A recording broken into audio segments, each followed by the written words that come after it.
আল্লাহ আমার রব, এই রবি আমার সব। দামে দামে তুন মনে তারি অনুভব। তোমার দুনিয়াতে আমি যেদিকে তাকাই, অথই নিয়ামতে ডুবে আছি সবাই। পাক পাখালির গানে শুনি তসবি কলো রব, তসবি কলো রব। আল্লাহ আমার রব, এই রবি। আসসালামু আলাইকুম, আলহামদুলিল্লাহ, আসসালাতু ওয়াসসালামু আলা রাসূলিল্লাহ। প্রিয় দর্শক, আপনারা যারা দেশে আছেন প্রবাসে, সবাইকে জানাই অনেক অনেক প্রীতি ও শুভেচ্ছা। শুরু হলো এনটিভি আয়োজিত এবং লাভ হলো নিবেদিত অনুষ্ঠান আপনার জিজ্ঞাসা। আপনাদের সাথে আছি আমি জয়নুল আবেদিন আজাদ। আর আপনাদের মনে জাগা প্রশ্নের জিজ্ঞাসার জবাব দিচ্ছেন বিশিষ্ট আলেম ডক্টর মোহাম্মদ সাইফুল্লাহ। আসসালামু আলাইকুম ওয়া রাহমাতুল্লাহি ওয়া বারাকাতুহু। প্রিয় দর্শক, চলুন তাহলে জিজ্ঞাসার জগতে। শুরুতে একটি চিঠি, এটি পাঠানো হয়েছে বর্ণমালা স্কুল ও কলেজ, দুনিয়া, ঢাকা থেকে। লিখেছেন, আমানত গ্রহণ করতে ভয় হয় যদি খেয়ানত হয়। এখন কি করব? গ্রহণ করব না কি বলবো? গ্রহণ না করাই উত্তম, কারণ আমানতের জন্য যে জিনিস দরকার সেটা হচ্ছে কওয়া, শক্তি দরকার। ইন্না খায়রা মান ইস্তা'জারতাহুল কাওয়িয়্যুল আমিন। আল্লাহ সুবহানাহু ওয়া তাআলা কোরআনে কারীমে আয়াতের মধ্যে ইরশাদ করতেছেন যে মূসা আলাইহিস সালাতু ওয়াস সালাম যখন মাদিয়ানে গেলেন, তখন মাদিয়ানের সেখানে যেই আল্লাহর পক্ষ থেকে সাহাবী মাদিয়ান শুআইব আলাইহিস সালাতু ওয়াস সালাম তাঁর মেয়েদেরকে তিনি এই পানি উঠানোর কাজে সহযোগিতা করলেন। তাদেরকে পানির কাজে সহযোগিতা করার পর তখন মেয়েরা মূসা আলাইহিস সালাতু ওয়াস সালামের ভূয়সী একটা প্রশংসাও করলো। তখন তিনি মূসা আলাইহিস সালামকে ডাকলেন।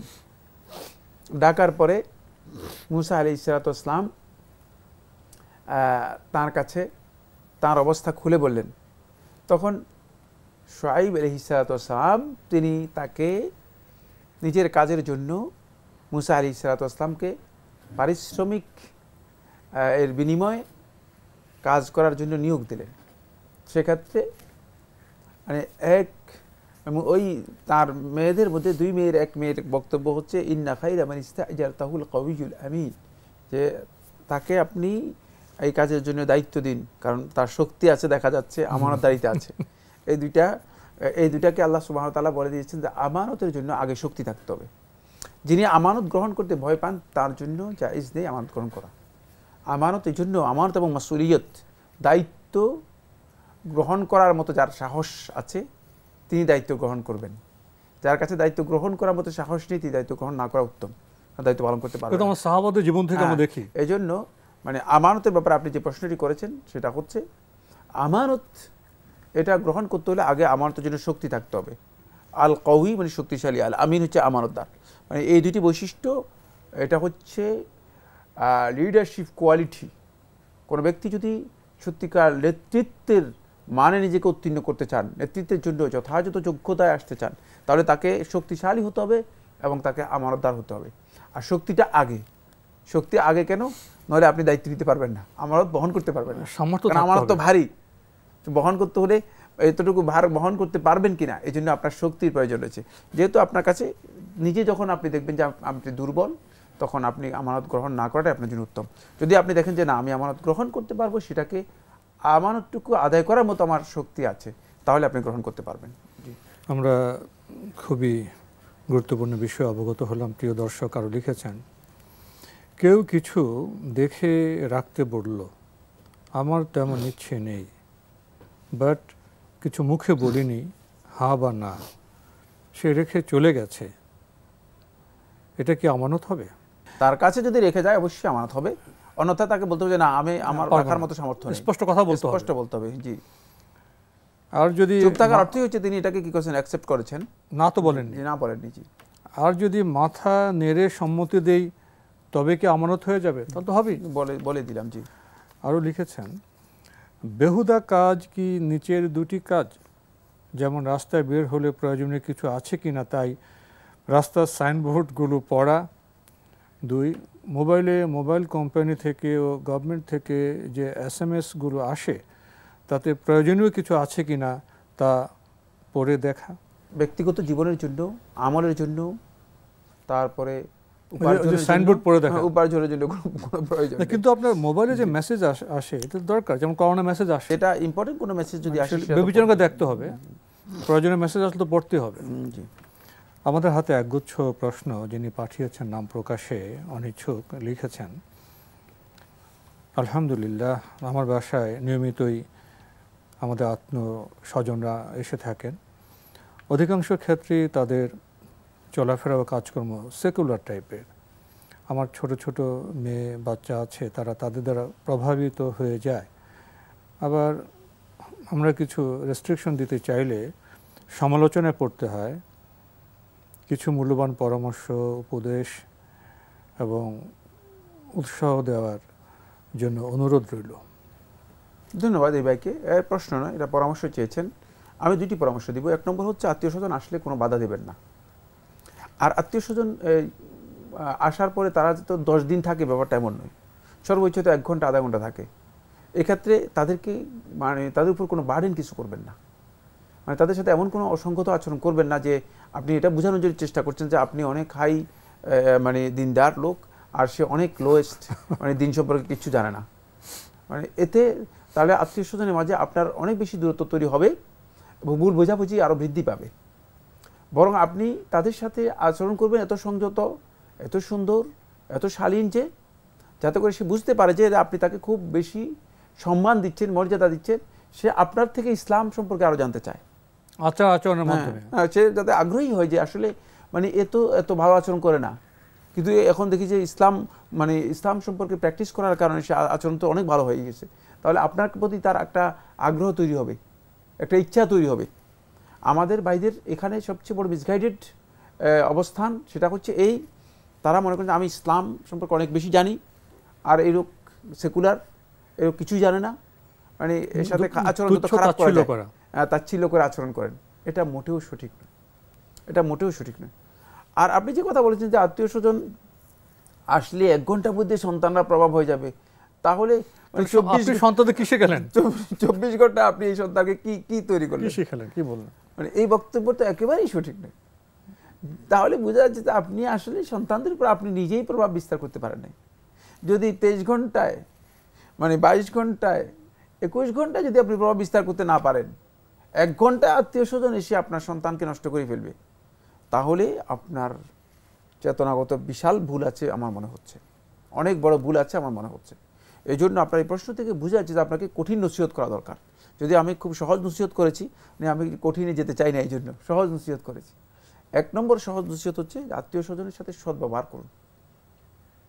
রাসূলুল্লাহ সাল্লাল্লাহু আলাইহি ওয়াসাল্লাম কি বলেছেন? মান কানা ইউমিন বিল্লাহি ওয়াল ইয়াউমিল আখির ফালইউকরিম দাইফাহ।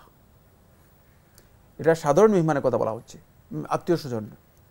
যে ব্যক্তি আল্লাহর প্রতি ঈমান আনে এবং আখিরাতের প্রতি ঈমান আনে, ফালইউকরিম দাইফাহু, সে যেন তার মেহমানকে সম্মান করে, সে যেন তার মেহমানকে সম্মান করে।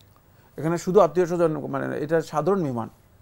আর সেখানে যদি আত্মীয় স্বজন আসে তাহলে তাদের হক অনেক বেশি, তাদের হক অনেক বেশি। সেক্ষেত্রে আত্মীয় স্বজন আসলে কোনো ধরনের ভ্রু কুঁচকাবেন না, কোনো ধরনের খারাপ আচরণ করবেন না। সেকুলার হোক, তার আকিদাগত ভুল থাকুক, কারণ সে আত্মীয় হিসেবে, মেহমান হিসেবে এসেছে, সে সম্মানটুকু অবশ্যই তার হকটুকু রেখে দিতে হবে। রাসূলুল্লাহ সাল্লাল্লাহু আলাইহি ওয়াসাল্লাম অন্য একটি হাদিসের মধ্যে বলেছেন, ওয়া ইন্না লিজাউরিকা আলাইকা হাক্কা, যে ব্যক্তি তোমার কাছে ভিজিট করতে আসবে, ভিজিটর মানে তোমার সাক্ষাতে যে ব্যক্তি আসবে তার তোমার উপর হক রয়ে গেছে, সুতরাং এই হকটুকু আদায় করবেন। এটা খেয়াল রাখতে হবে, এই হকটুকু আদায় করবেন। সুতরাং যে সাক্ষাৎ করতে আসে তার যদি হক থাকে, তাহলে আত্মীয়র হকটাকে আপনি এত তুচ্ছ করার কোনো সুযোগ নেই। এটা 1 নম্বর পয়েন্ট। 2 নম্বর পয়েন্ট হচ্ছে, এক্ষেত্রে যদি সন্তানদের উপর এমন কোনো আশঙ্কা করেন, সন্তানদেরকে আগে বলে দিয়ে যাবেন যে মানে ওদের চালচলনের কিছু বিষয় আছে যেগুলো মানে ওরা তো ওপেন চলে, এই জন্য ইসলামের দৃষ্টিতে কিছু কটু কাজ আছে, এগুলো তোমরা মানে কঠিনভাবে নিবে না। সন্তানদেরকে আগে সতর্ক করে দিলে যথেষ্ট। তাদের সাথে সুন্দর আচরণ করবে, কিন্তু তাদের সাথে সুন্দর আচরণ করবে। মানে এটা সন্তানদেরকে সহজ করে দিবেন, সন্তানদেরকে সহজ করে দিবেন। 4 নম্বর বিষয় হচ্ছে কোনোভাবেই আপনার আচরণ থেকে মানে এটা মানে যাতে উপলব্ধি না হয় যে তাদেরকে আপনি ইনসাল্ট করছেন, তাদের সাথে সৌজন্য আচরণ করে তাদেরকে তাদের মেহমানদারি করে দিবেন। আর এই সৌজন্যতার কারণে হতে পারে আপনি ইসলামের মূল যে মাহাসিনগুলো আছে, সৌন্দর্যগুলো আছে, এই সৌন্দর্যগুলো তাদের কাছে আপনি কনভে করতে পারবেন, পৌঁছাতে পারবেন। আর যদি আপনি এদের সাথে দূরত্ব তৈরি করেন, ডিস্টেন্স বৃদ্ধি করেন, বাইরে থাকেন, দূরে চলে যাবে, এক পর্যায়ে হতে পারে যে আজকে যে বলছেন তারা সেকুলার, কয়দিন পরে তারা আস্তিক নয়, নাস্তিক হয়ে গেছে। কারণ তারা আপনার থেকে ইসলাম সম্পর্কে নেগেটিভ কনসেপ্ট নিচ্ছে, না আপনি ইসলামের জন্য, ইসলামের পক্ষে আপনি সত্যিকার সাক্ষী হিসেবে দাঁড়াতে পারেননি, শাহাদাতুল হক যেটাকে বলা হয় তাকে, সেই হিসেবে আপনি নিজেকে করতে পারে প্রেজেন্ট করতে পারেননি। আপনি আরও লিখেছেন, সরকারি চাকুরিতে আবেদনে বয়স প্রমাণে এফিডেভিট গ্রহণযোগ্য নয়। এখন যদি কারো আগে থেকেই সার্টিফিকেটে বয়স কমিয়ে লেখা হয় তবে সে এখন কি করতে পারে? কিছুই করার নেই। কারো বয়স যদি কমিয়ে লেখা হয় তাকে, তিনি বয়স সার্টিফিকেটের বয়স হিসেবে উল্লেখ করে দিবেন। এটা সার্টিফিকেটের বয়স, এর জন্য তিনি দায়ী নন, কারণ তিনি তো বয়স লিখেন না, এবং এর জন্য তিনি মিথ্যা বলেছেন এ কথাও প্রমাণিত হবে না। অনেকে বলে থাকেন যে এটা মিথ্যাচার হচ্ছে, না, এটা মিথ্যাচার নয়। তার কারণ হচ্ছে তিনি বয়স তো তিনি সার্টিফিকেট থেকে বলেছেন, সার্টিফিকেট তাকে যে বয়স দিয়েছে সে বয়স তিনি প্রেজেন্ট করতেছেন। আর তিনি নিজের বয়স সম্পর্কে যদি মানে সত্যিকার জানেন, তাহলে তাকে কেউ যদি জিজ্ঞেস করে ভাই আপনার বয়স কত, তিনি বলছেন আমার বয়স হচ্ছে এত, তিনি তার বয়স তিনি বলবেন। কিন্তু সার্টিফিকেট যখন তাকে শো করবেন, সার্টিফিকেট মানুষদের মানে তার যে বয়স শো করতেছে সেই বয়সটা আপনি শো করেছেন সার্টিফিকেট অনুযায়ী, অফিশিয়াল ডকুমেন্টে পেশ করবেন। হ্যাঁ, অফিশিয়াল ডকুমেন্ট আপনাকে যে বয়স দিয়েছে সেই বয়স আপনি পেশ করতে পারেন, এটা মিথ্যা হবে না। জি। আরও লিখেছেন, স্ত্রীর কাপড়ে স্বামীর মজি বা মণি লাগলে তা কিভাবে পাক করতে হবে? দুইটা কথা বলেছেন, একটা হচ্ছে মজি আর একটা হচ্ছে মণি।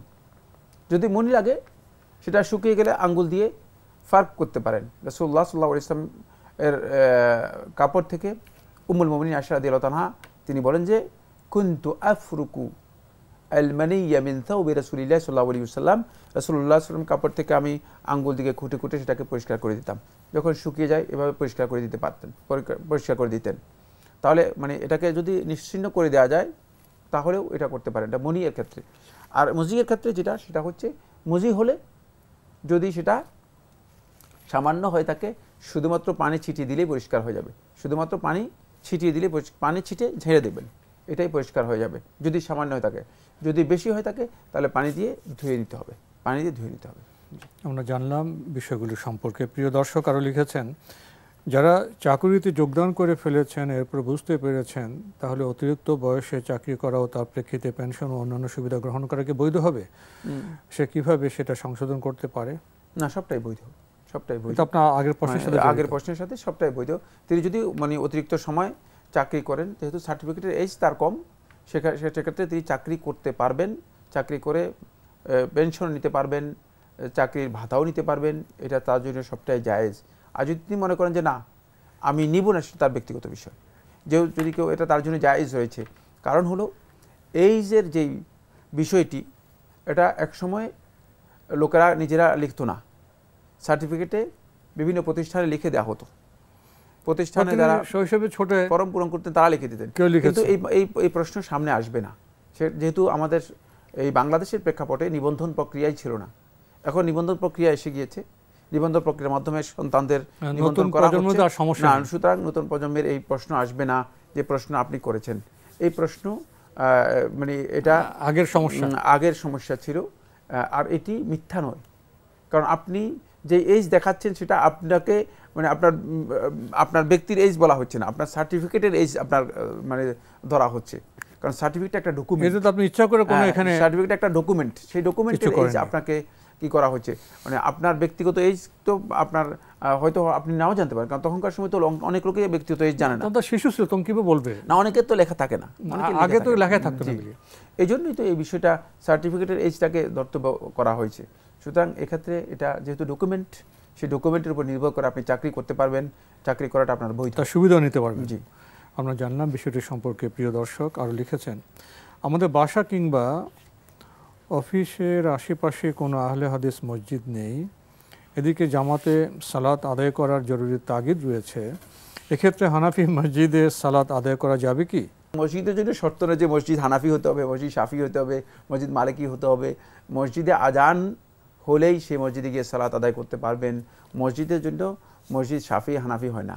মসজিদে আপনি আল্লাহর ঘর, সালাতের ঘর। হ্যাঁ, যদি মসজিদে এমন কোনো বিষয় থাকে যেখানে সালাত আদায় করা বৈধ নয়, যদি শরআন এমন কোনো বিষয় থাকে, তাহলে সেই মসজিদে আপনি সালাত আদায় করতে পারবেন না। বাকি মসজিদ যদি হয়ে থাকে, আজান হয়ে থাকে, মুসলমানরা সালাত আদায় করে থাকে, তাহলে সেই মসজিদে সালাত আদায় করাই হচ্ছে বিধান।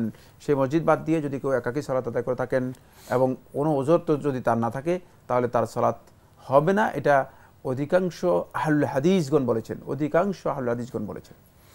আমরা জানলাম বিষয়টি সম্পর্কে। প্রিয় দর্শক আরও লিখেছেন, একটি সালাত কি দুই নিয়ত মনে রেখে পড়া যাবে, যেমন সুন্নত আর দখলুল মসজিদ? হ্যাঁ, সুন্নাত এবং তাহিয়াতুল মসজিদ, এটা একই সালাতকে আপনি আদায় করতে পারবেন, নিয়ত একটা করলে যথেষ্ট।